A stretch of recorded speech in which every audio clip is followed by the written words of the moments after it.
Yeah, hey now, good morning PSW staff, clients, and friends joining us for Wednesday when we get right back to work. Although yesterday was really fun looking at Bartok. I mean, I hear some heavy rock rhythms. That's just me, but he was setting up a lot of great music for film composers and perhaps even for rock people. Who knows? It would have been interesting to think what Bartok would have thought of the grunge scene or something like that. We always have to step back and take a broader look at things, I think, with music and history and all that stuff. So, and then your film scoring assignment is in for The Karate Kid. Looking great. So, show that on Friday. Today, I'm a little excited because I've been waiting to get to these guys for so long. Maybe the most talented family that's ever lived. Yeah, they could be the most talented family, aside from the Royal Tenenbaums. They were talented too. But when I think of anarchy, rebellion, illogic, absurdity, I think of this family.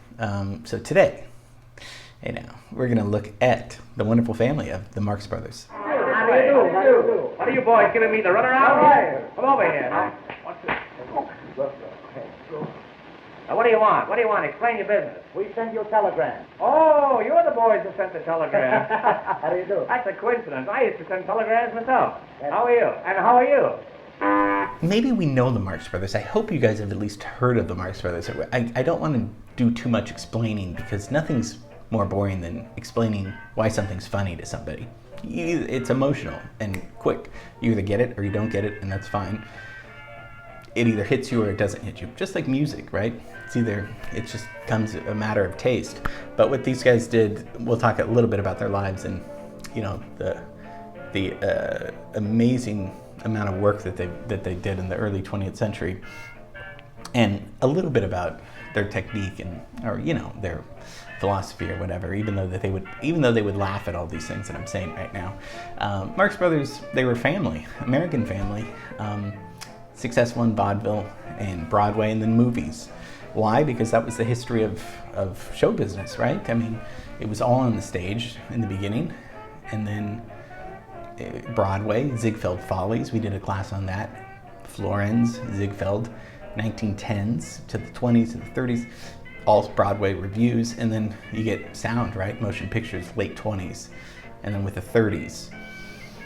Really, they come in. So from like 1905 to 1949-ish is when they're going on, okay?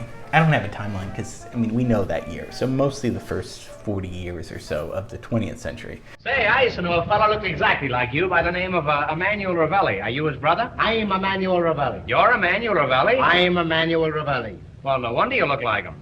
But I still insist there is a resemblance. Hey, he thinks I look alike. Well, if you do, it's a tough break for both of you. You are one of the musicians, but you were not due until tomorrow. Couldn't come tomorrow, that's too quick. Say, you're lucky they didn't come yesterday. We were busy yesterday, but we charge just the same. This is better than exploring. What do you fellas get an hour? Oh, for playing, we get $10 an hour. I see. What do you get for not playing? $12 an hour. Well, clip me off a piece of that. Now, for rehearsing, we make special rate. That's $15 an hour. That's for rehearsing? That's for rehearsing. And what do you get for not rehearsing? You couldn't afford it. What makes them funny? Their characters. If you're a funny character, mostly I think you can win over the audience. The audience has to like you, I think, first, and then if you're funny, then you won them already. The Marx Brothers were like that too, but they developed characters that were really.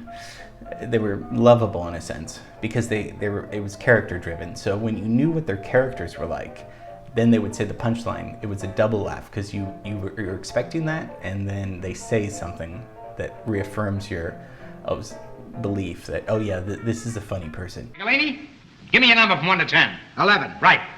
Now I ask you one.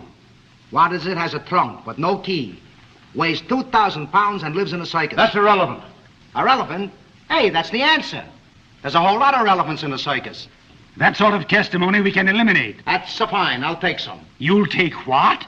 Eliminate. A nice cold glass of lemonade. Hey, boss, I'm going to good. Yeah. Gentlemen, Ciccolini here may talk like an idiot and look like an idiot, but don't let that fool you. He really is an idiot. So who am I talking about? These guys, mostly known by their stage name. Chico, because He was a ladies' man, chicks. Harpo, he played the harp, right? Groucho, mustache. Gummo, wasn't in any movies, but highly successful businessman. And Zeppo, who was actually the funniest. According to everybody, including Groucho and the brothers, they said he was the funniest Marx brother, even though he played the straight man in all of them. Well, I said something to Vera Markel in his presence once, and he slapped my face. Why didn't Vera slap your face? She did. What'd you say to her? You ought to be ashamed of yourself. Where'd you hear that story? Well, you told it to me. Oh, yes, I remember. There was a sixth brother, the first, named Manfred.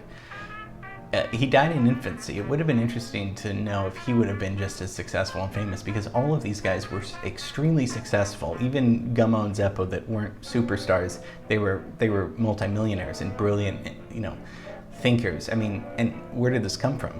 Their mom was Minnie Marx. Minnie, she was born in Germany, and then their dad was Sam Marx, born in France, a tailor. Made suits, but Minnie was in vaudeville. So, I mean, we know vaudeville for the most part, right? And it came from France, but into the 19th century, stage comedy, mostly based on funny situations. So you're not going to get Shakespeare. That's not vaudeville, because that's a long, act, several acts. Vaudeville is very quick, and we've talked about that. Why? Because people, especially in New York with the melting pot of the 20th century, they want to go and be entertained. Bugsy Berkeley, those amazing scenes. I don't know, people were working hard, people were struggling hard, there was disease, poverty, I mean, still today, but definitely before science and technology, people were struggling more, working harder probably. And they needed entertainment. They wanted entertainment, and they wanted it probably, pretty quick. Mrs. Claypool and Mr. Gottlieb. Mr. Gottlieb, Mrs. Claypool. Mrs. Claypool and Mr. Gottlieb. Mr. Gottlieb, Mrs. Claypool. Mrs. Claypool, I could go on like this all night, but it's tough on my suspenders. Well, what do I owe you? Some hoe, some Conchita, some nice, some lasher. What, from Africa to here, $1.85? That's an outrage. I told her not to take me through Australia. You know it's all ripped up. You should have come right up to Lincoln Boulevard. Where do you come with that stuff? Why, you're one of the most beautiful women I've ever seen, and that's not saying much for you. If I were Eugene O'Neill, I could tell you what I really think of you two. So by the 1910s, they've established themselves as personalities on stage with the help of their mom, because their mother was their manager until she died. And they had these on-stage personalities, Groucho, Chico, and Harpo, and Zeppo. Zeppo was the youngest, and he could do all of them extremely well. So if one of them was sick or couldn't do it, he could fill in and substitute. They all kind of look the same too, so they could pass off as different disguises, and it's kind of an amazing family. Oh, no, this is the most gruesome-looking piece of blubber I've ever peered at. Hey, Doc! Hey, Doc! Huh? You got the looking glass turned around. You're looking at yourself. I knew it all the time. That was a good joke on all of us, wasn't it? Let's do it again sometime, huh? Hello, boss. Ha ha! The rehearsal, she's a wonder. Hello, Benelli. Yes, sirree, it's a wonderful. I still think it's a terrible play, but it makes a wonderful rehearsal. Then the famous Margaret Dumont. She was hilarious. She was kind of the foil to Groucho and the straight person. Not that I care, but where is your husband? Why, he's dead. I'll bet he's just using that as an excuse. I was with him till the very end. No wonder he passed away. I held him in my arms and kissed him. Oh, I see. Then it was murder. Will you marry me? Did he leave you any money? Answer the second question first. He left me his entire fortune. Is that so? Can't you see what I'm trying to tell you? I love you. Oh, Your Excellency. You're not so bad yourself. She got all of the jokes, but she was a trained actress, so she knew how to not laugh and to play it straight. Again, that makes for just better comedy if you have a straight person, and somebody talking to you that's completely insane. I'm the engineer. Come on. Came to turn off the heat. Well, you can start right in on him. Wake up, Tommaso. Tommaso, we're going to eat soon. You know, if it wasn't for Gottlieb, I wouldn't have got this room. Just hold him there a second. Yes? Did you want a manicure? No, come on in. I hadn't planned on a manicure, but I think on a journey like this, you ought to have every convenience you can get. Hey, listen, I'm getting the manicure. Get out of here, will you? Did you want your nails long or short? You better make them short. It's getting kind of crowded in here. I don't know. This isn't the way I pictured an ocean voyage. I always visualized myself sitting in a steamer chair with a steward bringing me bouillon. Come on, Ricardo. You couldn't get any bouillon in here unless they brought it in through a keyhole. I'm the engineer's assistant. You know, I had a premonition you were going to show up. The engineer's right over there in the corner. You can chop your way right through. Say, is it my imagination or is it getting crowded in here? I got plenty of room. Yes? Is my Aunt Minnie in here? Well, you can come in and prowl around if you want to. If she isn't in here, you can probably find somebody just as good. Well, could I use your phone? Use the phone. I'll lay even money you can't get in the room. How do you do? This boat will be in New York before you can get to that phone. I came to mop up. Just the woman I'm looking for. Come right ahead.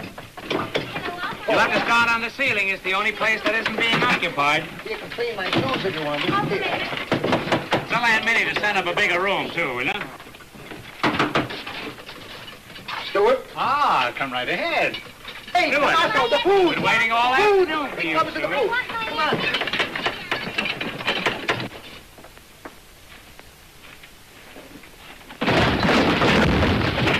These are just some of my favorite scenes. I'm interspersing.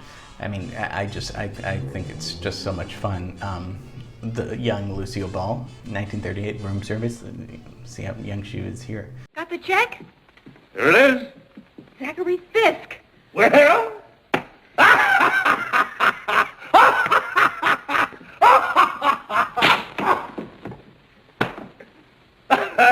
Well, hail and farewell. Goodbye, Mr. Davis.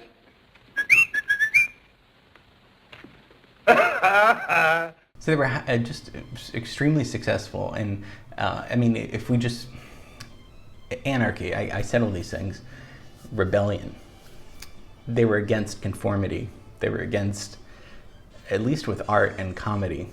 And that's one of the great things about our country is the freedom of speech and freedom, you know, to be independent thinkers. And what they did with comedy was proving that. I mean, especially in a way, if we think of Duck Soup comes out, that's one of their most famous movies, 1933, one of 8 of the Marx Brothers movies. I mean, what's going on in 1933? Freedom? I mean, yeah, in our country, for the most part, but not in the world. 1933, Mussolini banned all Marx Brothers movies. Then Hitler was appointed chancellor that same year in Germany. They were banned. I mean, these movies were banned in Europe with the 2, most horrible dictators of all time. Even though their mom was born in Germany, Hitler, these guys, but they weren't suppressed or oppressed here in this country. Audiences loved them. They loved their quick wit, their double entendres, their risque. Everything has a mixture of, slapstick. Now, what in the world are you up to? Look at this. The whole house will be torn to pieces. Absolutely. There isn't one thing. Oh, Hyde. I just know. Oh, my goodness. Dear, take it away, Hyde. But then intelligent jokes that live on even today about the psyche, about, we could get all psychological with Groucho, particularly, although I don't think he would like that. That's why, I want to make this fun and not so analytical. Can you hear? I haven't heard anything yet. Did you say anything? Well, I haven't said anything worth hearing. Well, that's why I didn't hear anything. Well, that's why I didn't say anything. And satire, right? I mean, we always talk about satire and hypocrisy and all these things that prove just for great comedy. I don't know what they have to say. It makes no difference anyway. Whatever it is, I'm against it. No matter what it is or who commenced it, I'm against it. Whenever I'm down, I'll watch the Marx Brothers and I'll howl. I mean, this stuff is so great. Woody Allen has a great scene in Hannah and Her Sisters where he's thinking about suicide, and what saves him is going to the movies and seeing how silly the Marx Brothers are on stage and wanting to be a part of all that silliness and how stupid it is to kill yourself when these guys are on screen acting silly. And isn't life just full of absurdity? But we all want to go through it together. And I always loved that part of that movie. So just a small taste of the Marx Brothers. Hope you're laughing at some of these clips at least. It's been such a pleasure sharing some of this stuff with you, because I know that we all like to laugh, in class and on Zoom and all of these things. And, laughter is such a great way to bond with people. And it's definitely something that's kept me going. We all have kind of highs and lows. And, it's such a treat. We don't want to analyze laughter and why we laugh too much, because we want to keep laughing, right? Okay, so keep laughing. I'll see you tomorrow. Okay, bye.